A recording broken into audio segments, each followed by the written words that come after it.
what you say. Jeff, Jody. Jeff, be on your best behavior. Impossible. Richard? Jake and Emma, welcome. Great to see you. Mazel tov on your new grandson. Oh, Mazel Tov. Thank you, Rabbi Kaplowitz. Yeah, so exciting. And thank you for putting the notice in the Tivot Shalom Shabbat email last week. Yeah, we're always happy to share good news. Yeah, thank you. Mazal tov. Thank you. I see. Who had a baby? Stephen and Shira. Mazel tov. I have to tell Alan. I thought it was Emma. Thank you. Please do. I see Cheryl is here too. It looks like Cheryl's here. That's Cheryl's great. here. Yeah, there's Cheryl. Hey, Cheryl. Great to see you. And Sorry, Jeff, I'm manning the hotline for the vaccine clinic tonight, so I'm jumping in and out. I'm sorry. Oh, Hey. that's a great thing. Alan, Emma, and Jake are on. Stephen had a baby. No, Oh, again? So grateful to have name tags in each box. I know. Well, no one has masks. We can recognize everyone. Right. But I'm losing my voice, so if I appear speechless, you'll know why. Mindy, when do you leave for Israel? So our flight is June 2nd, but we're moving out of our house on April 21st. So that's Where are you going to be? we're going to be doing our farewell tour to our family and friends, going in New Jersey, Pennsylvania. I think it's really it's a reach, but we're also flying to Denver and to Miami. Oh my gosh. So yeah, it's Wow. a lot, but we'll see. Everything is refundable in case we can't handle part of it. Oh, good. We're going to miss you. Now I'm going to miss everybody. We just have to get to you quickly. Yes, there will definitely be a Yeah, yes. Mindy, I'm reserving a room Okay. wherever you're living. I'm very easy to please. Contact You can still Zoom classes. Yeah, soon. Yeah, they'll come to Hoogie Bree. More people from Israel, so you'll see how it goes. right. Okay, Oh. sounds good. All right. So let's begin this evening, which is a very bittersweet evening, as we're saying farewell to Mindy and Mark at Seifchem L'Shalom as you embark on your whirlwind tour before making Aliyah. And Mindy, you've been such a central part of our shul, certainly for as long as I've been a part of the shul, and I know that predates my involvement. And you've been a vital part of the Baltimore community, and your absence will be sorely felt, and we're going to miss you. And we wanted the opportunity as a shul to be able to come together and in these weird times that we're living in, to be able to just let you know how much you meant to us, how much you've impacted us, and to wish you farewell. And so that's what tonight is all about. You know, it's not going to be a long program. It's a late Motzei Shabbos, but I'll share a short Dvar Torah followed by some remarks from Jody Harberger and then from Marcia Wagner. And that's all we have on the agenda. If anyone else is so inspired, you know, we can leave time at the end for other well wishes that people have, and that's what we're going to do tonight. So, you know, as I'm sitting here seeing your face, I'm remembering when you first called to tell me that you were making Aliyah, that you made me FaceTime you, and I got very nervous because I had no idea. This was well before COVID or anything else, and you know, it was not normal to interact with congregants on FaceTime or any sort of video chat.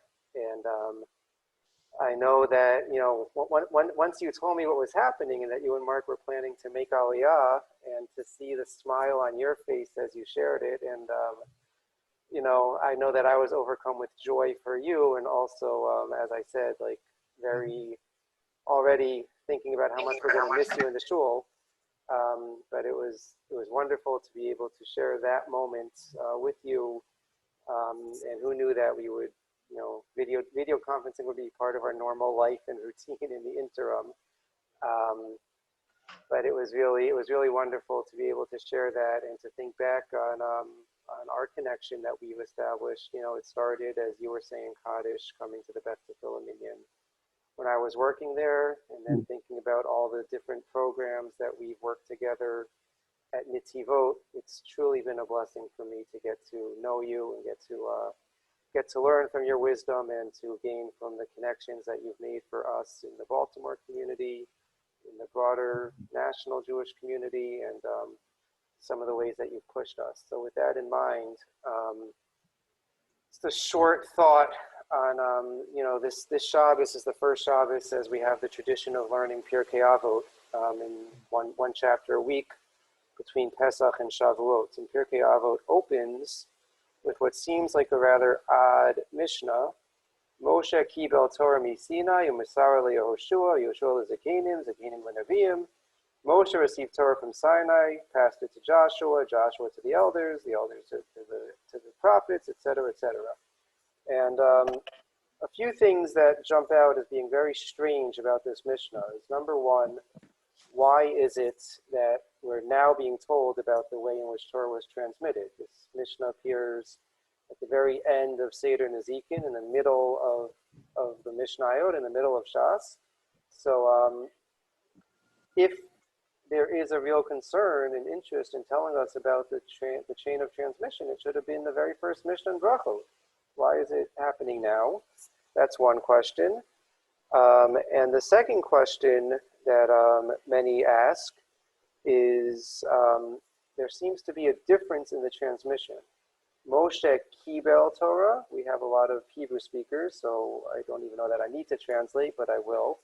Moshe kibel Torah. Moshe received the Torah, u'misara liYehoshua, and passed it or transmitted it to Joshua. And then as we get further into the parak, we learn about the different zugot, the different pairs of rabbinic colleagues, chavrutot, leaders. It says, just opening at random one of these Mishnayot, Yossi ben Yoezer ish Tzreda, Yossi ben Yochanan ish Yerushalayim, kiblu mehem. So back to kiblu, back to receiving. And so the question is, what's the difference between some people are mikabel or receiving, and sometimes the Torah is being passed, masar. So this year I'm focusing on the commentary of the Maharal, and he says two fascinating things that immediately jumped out to me as I thought about what you've meant to us and to our community. So he says, first of all, that Pirkei Avot is different than other tractates of Mishnah in that it's not primarily a halachic text. And so it's specifically because it's telling us about the different leadership and the need of the different leaders to convey the ethics and the morals of Torah to their specific generation. It's specifically at that time that there's a need to emphasize the chain of transmission and to tell us that each leader was appropriate for their generation, that there's a timeliness of it that's quite crucial. So that's the first thing that he says. And then he talks about the different verbs, masar versus kibel.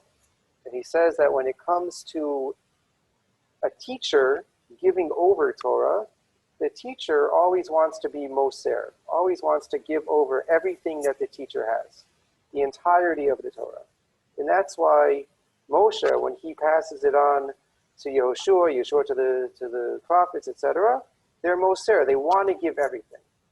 But the reality is that the student, the one receiving, can't absorb everything. And so when it comes from the perspective of the student, it's always going to be kibel. It's always going to be receiving, that there's only a limited amount that they can receive. That's obviously why Moshe is kibel Torah miSinai. Moshe receives Torah from Sinai, because Moshe cannot come close to understanding even a fraction of what it is that God means to transmit, or what God Torah that God has. And so there's this stark difference between what the teacher intends and what the student, what the recipient is able to take in. And adding with the first comment of the Maharal, I'd say that there's also a timeliness, that what the student is able to take in, is able to mekabel, is very much influenced by the time in which they live. Is very much influenced by the unique set of historical and social circumstances that they're receiving the Torah. And so this brings me, Mindy, to some reflections on what I'm thinking about as we face the prospect of you leaving Netivot, leaving Baltimore, and heading to Israel. So first of all, you're certainly a teacher to all of us. And as a teacher, you are someone who is constantly most there. You're someone who has so much to offer, so much to give. You've taught us so much. You've given us so much, both as far as your creative thinking. I think about some of the programs that we've worked on over the years. Certainly as far as your willingness to roll up the sleeves and get your hands dirty with some of the behind the scenes tasks that not everyone relishes working in. That's something that you've certainly contributed greatly. You're someone who I'm constantly learning more and more from you. And there's only a limited amount that we've been able to be mekabel. And I think that as our shul moves on without your active contribution and participation, we're going to feel some of that dissonance between what you brought to the table and the limited amount that we were able to receive. And also that what you were pushing us to was very much in the spirit of what the Maharal says about the timeliness, about how Torah has to speak specifically to the generation in which it's being transmitted. And even if we can't absorb the entirety of it, the fact that you've been such a strong advocate, for most of us, the LGBTQ activism is what stands front and center, but it's not only that, it goes much more than that. That you really are someone who has pushed our shul, pushed our community to ensure that the Torah that we're living and practicing is in line with the times in which we're living. And that's something that's been an invaluable contribution that you've made to us, and something that I hope that is part of the Torah that you've taught us, that we have been mekabel, and that we're able to continue to act and reflect on that. That's something that certainly stands out as far as the contributions that you've made. These past couple years with Mark's health challenges have been difficult, obviously, for you, but for all of us. And it makes it even more surreal that we're now saying goodbye, because I know that you've not been able to be the same presence and participate in the same way these past few years as you would have liked. And then with COVID and everything else, we desperately miss seeing you. We miss seeing you daven in our shul. We miss the Divrei Torah that you've shared with us over the years. We miss the programs that you've helped put together. And it's both thrilling that you're able to, during these times, make this wonderful decision and do what's best for you, for Mark, for your family, for your kids, for your grandkids, and give us another familiar face in Israel when we all come to visit, and look forward to connecting with you there. But it's also makes saying goodbye just that much harder, because it's not, I can think of the program we would have had things been, quote, normal, but this is the reality that we have. And so we just send so much love to you and so much appreciation and gratitude for all that you've given us over these years. And I know even from a distance will continue to be someone who pushes us and someone who really, really continues to be a vital part of our community. And so thank you. From the bottom of my heart, thank you. And on behalf of the entire shul, we're just so grateful and so fortunate to have benefited and gained from all that you have to offer, and all that you brought to us. Thank you. Thank you so much.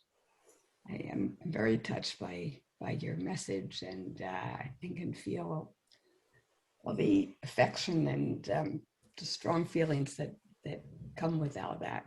And if I can just share a couple of thoughts before we go on to the next speaker, because otherwise they're just going to go out of my head. Yeah. So one thing that I was thinking of is within the various Divrei Torah that I've given over the years, I've shared for the congregation, thoughts about my father, my late father, and my late mother, from whom I've learned so many different things. And so it just like it just didn't occur to me until now. Like besides many of you meeting my children and my grandchildren, it's like you've seen many generations of my family, either through me or in person. And it just speaks to the idea of family and how important that is.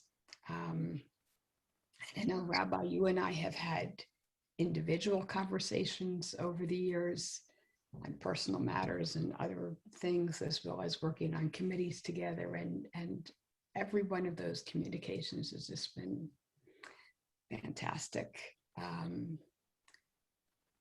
What else did I want to mention?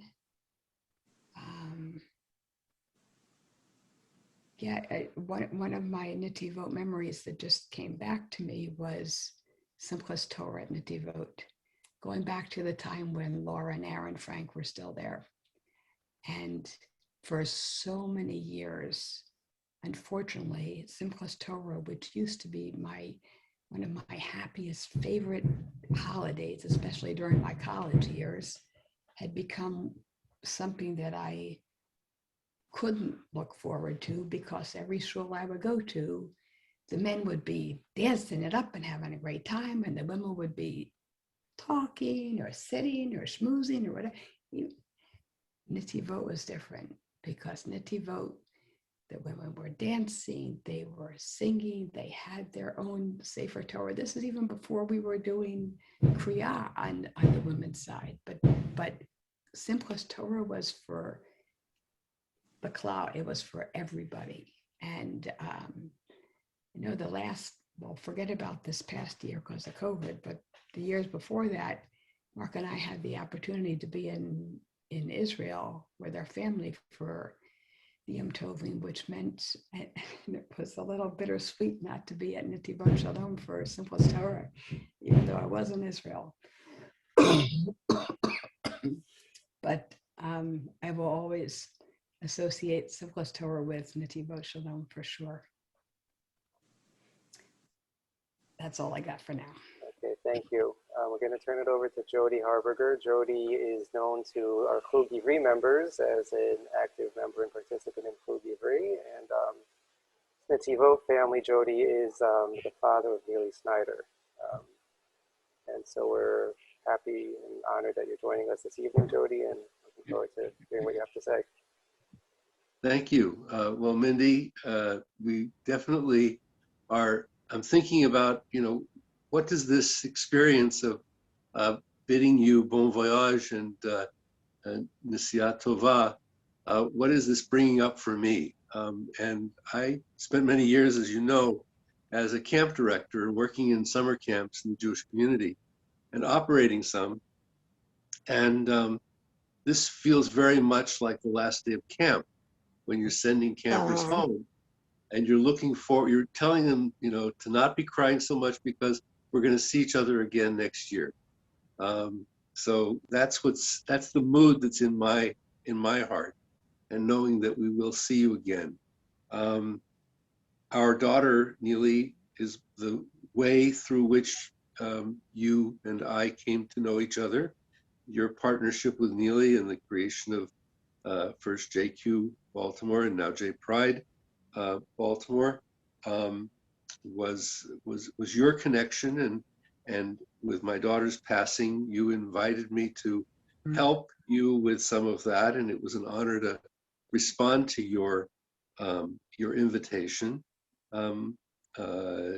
Also, you were the one who invited me to be a part of the Chug Ivri, and you were aware of my interest in keeping my Hebrew skills, or reviving them, or making them more active, and you saw that could be a good link for me, and I'll be forever grateful to you for that, because it's become a very key part of my week, every week, almost every week.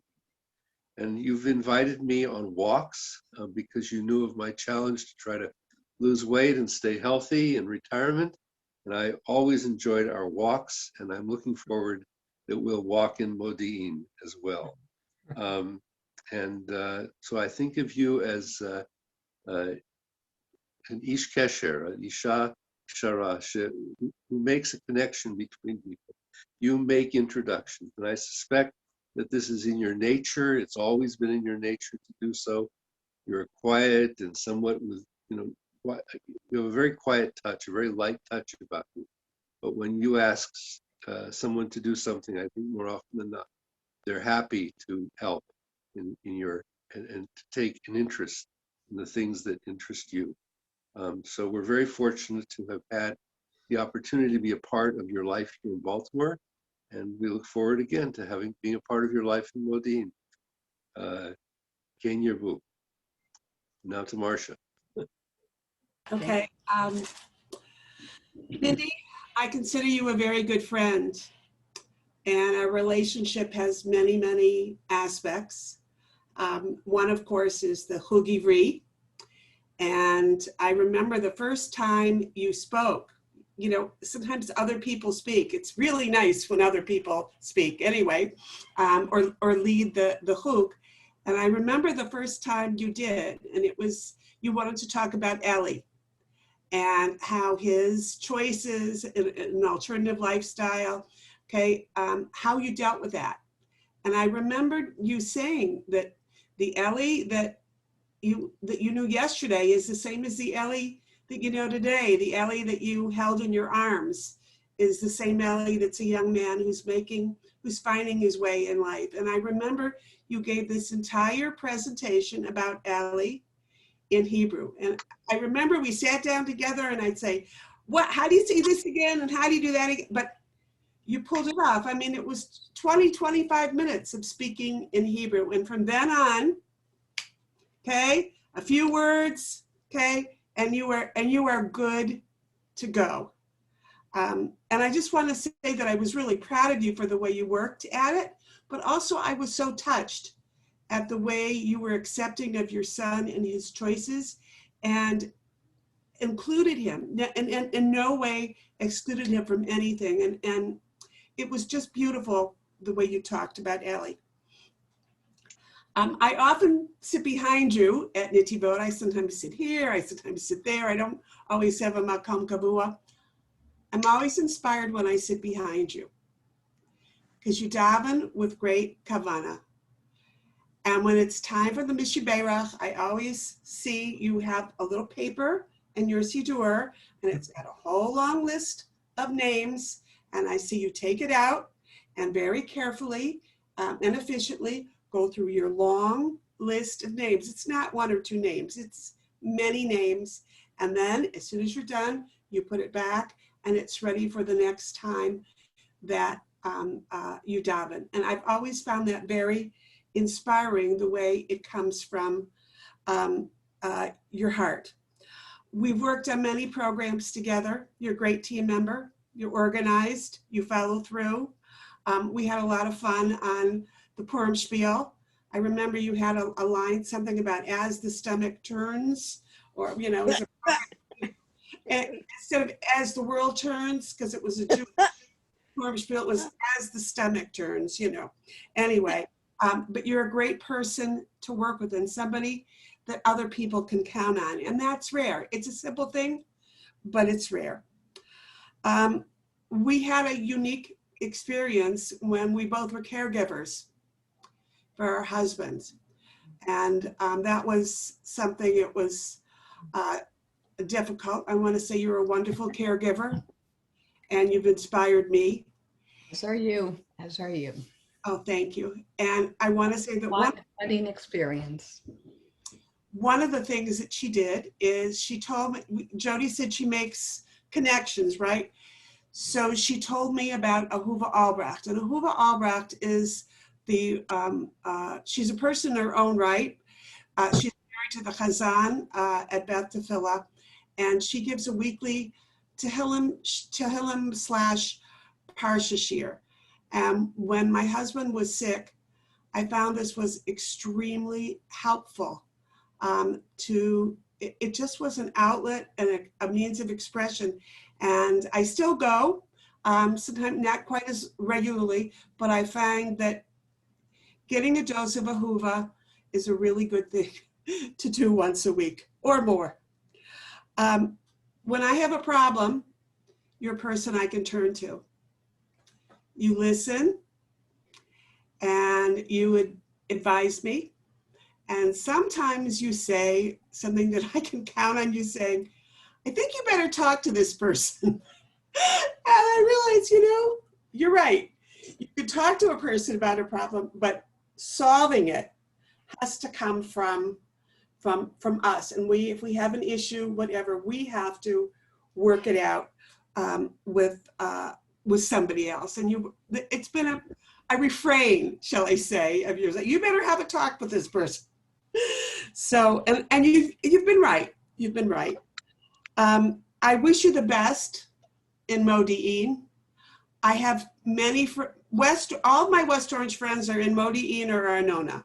So I've already given you the names of a couple in Modi'in, and I know it's going to be a great fit. And I know when I come to Israel, I'll come to Modi'in to see you. One last thing, we wanted to give you a little gift. I want to acknowledge Judy Flom for taking care of it. And it's I don't know if you opened it yet or if you have it there. Judy was the one who really took care of every aspect of this. So I want to thank her. And it's something that we thought, it's not big, okay? It is a machzer for Yom HaAtzmaut, Yom HaZikaron, Yom HaAtzmaut, and Yom Wow. Wow. Wow. Wow. It's something I do not have. Well, we thought it was something that was little and that it would be a good thing to take to Israel, and you would get a lot of use out of it. And I believe that Judy inscribed it personally from your friends at Netivot. So, Well, I have to say, when Rabbi Kaplan started off by talking about Pirkei Avot, I thought it was going to be a Pirkei Avot. I'm already rehearsing in my mind how I would gracefully accept it, even though we've got like a half a dozen on the shelf, besides the ones that I've already given away. well, Let's see. I think it was Judy. I don't remember whose idea it was, but certainly Judy saw it through. This is amazing. Let's see. Oh, that's a This code. is amazing. Actually, in addition, Ed that Spiva. we bought for the shul, and we thought you should have one too. Oh, wow. The Koran Wow. Machzer for Yom HaTzmaut and Yom Yerushalayim with tefillah, commentary, and essays. Oh, Amazing. beautiful.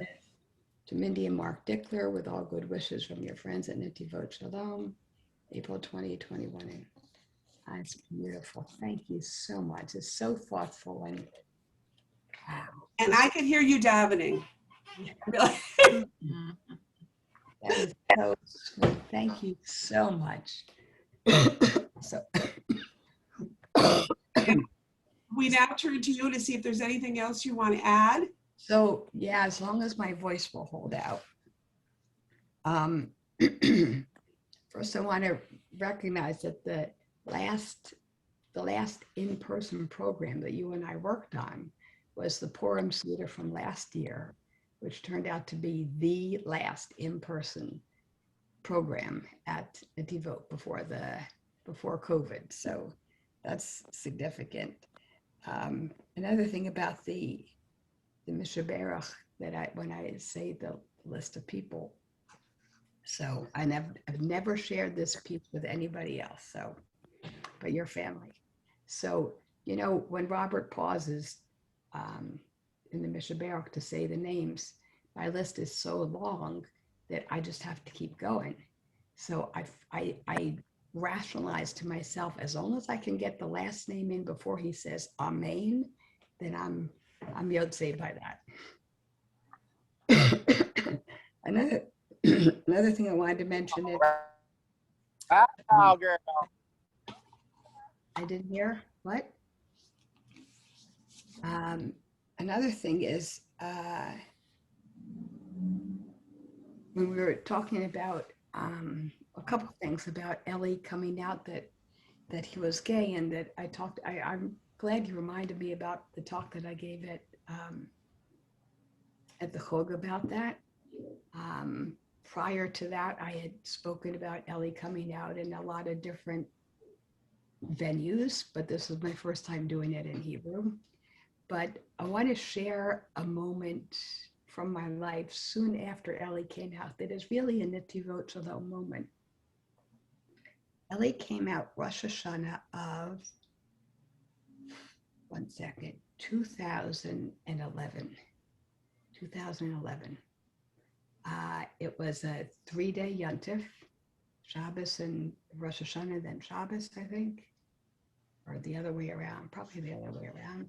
Anyway, after telling us that Ellie was gay, after spending those 3 days together, then Ellie returned to College Park, and that's one part of the story. Another part of the story is I spent a lot of years of my life in Miami, and while living in Miami, I got to know a very, very special family named Freiman, F-R-E-I-M-A-N. Toby and Morty Freiman. They had 4 children, and they were. I was. I don't know what the Hebrew term is, Shabbos guest or whatever. They would have me over for Shabbos and Yontif very often because this is when I was in college. My parents didn't live walking distance to a shul, so I would stay at Morty and Tina's so often that I was there a few times on Erev Yom Kippur. And Morty has the tradition of giving that really, really long bracha to each one of his children, Erev Yom Kippur. Well, in those days, his 4 kids were still at home. But he gave it to me. He gave me the bracha also, which was very touching. That was, I'm going to guess that was around 1978. Every year, Erev Yom Kippur, Morty and I speak, and he gives me the bracha. We might only speak once a year, but we speak then. It could be a Sunday, it could be a Monday, whatever day it is, but we speak and we catch up on each other. Morty has since made Aliyah. As you know, I've moved around a couple times, but he always makes sure to give me a bracha. So getting back to Ellie coming out, so the Sunday of that weekend at Netivot Shalom, we were cleaning up the garden, I think, for the last time. It was a garden day. So I was out in the backyard with the garden people doing the garden, and my cell phone rings, and it's Morty calling from Israel to give me my bracha. So I step aside, I step over by the trees, and I'm having this conversation with Morty. And Morty's he's a modern Orthodox guy. He grew up modern Orthodox. He's just, I don't know how to explain other than to just say he's the real thing. He's the real deal. You know, he doesn't pretend to be somebody he's not. He's not Meshuggah from. He's just an Orthodox guy. He's a wonderful, wonderful guy. And he worked in the medical field in Miami. And so he was out there. I guess the Torah the Avodah type of mentality would fit for Morty. So I said, well, Morty, Ellie just came out to us, and it really caught us by surprise. And he listened, and he listened, he was supportive, and he said to me, Mindy, one day you're going to be able to say, Ellie is gay, and you're not going to cry. And it's just going to be a matter-of-fact kind of thing, just like you would say anything else. And I thought he was crazy. I couldn't imagine that day would come. But I often think back on that story because, the day came in a while, but this day certainly did come. And now I can say it in English as well as in Hebrew. So Morty, my wonderful Morty was a prophet that way. But I'm sure those of you who know the garden at Nativa, I mean, everybody who's been to shul now knows the backyard. So, you know, you can picture what I'm talking about. The last thing that I wanted to mention, Jody talked about the walks that we used to take. And yeah, we really enjoyed walking in person together. We walked by phone together. Sometimes during COVID, he would walk in his neighborhood and I'd walk in my neighborhood. But during COVID, we both talked about, early on in the COVID, we talked about our planned upcoming trips to Israel, which obviously got canceled. And we found out that trip insurance does not handle pandemics. Nobody even knew what a pandemic was back then. But Jody was planning to take 2 of his grandchildren for their B'nai Mitzvot. And we were planning to go to visit a new grandchild who was about to be born. So the grandchild's been born. I have seen him because he came here. And Jody, when you come for that B'nai Mitzvot tour, I expect to see you in Modi'in. June 20th. See you then. 2022. 22. Okay. All right. Okay, we'll work on it. Thank you all so much. This really, really means a lot to me. So much. I thank you for recording it so my husband can watch when he's available. And this is such a special gift. I'm genuinely, genuinely happy. I'm not just putting it on. Thank you, everybody. All right. Thank you so much, everybody. We'll stay on if anyone wants to continue to hang out and share anything else with Mindy. If not, have a good night. And Mindy, we will sorely miss you in Baltimore. Look forward to seeing you in Israel and from hearing great things and continuing to be in connection and to be inspired and influenced by you. Thank you. Bye, everybody. Happy trails to you. No, Wait, you were supposed to behave. You were supposed to behave. I was saying goodbye. He's the real deal. Style.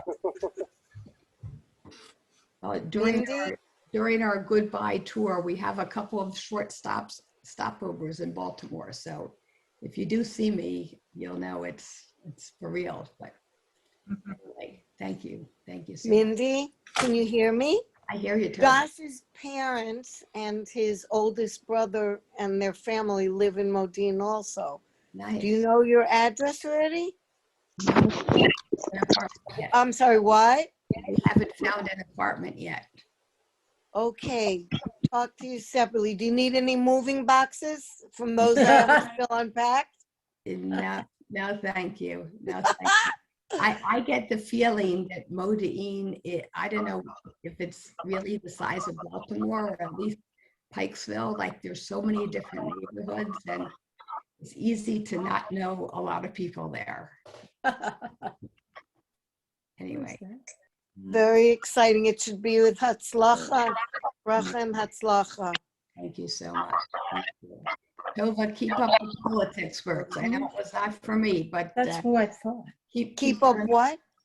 Keep up your work with the politics. I'm not. Yes, you introduced me to Jews United for Justice and a bunch of other things came from that.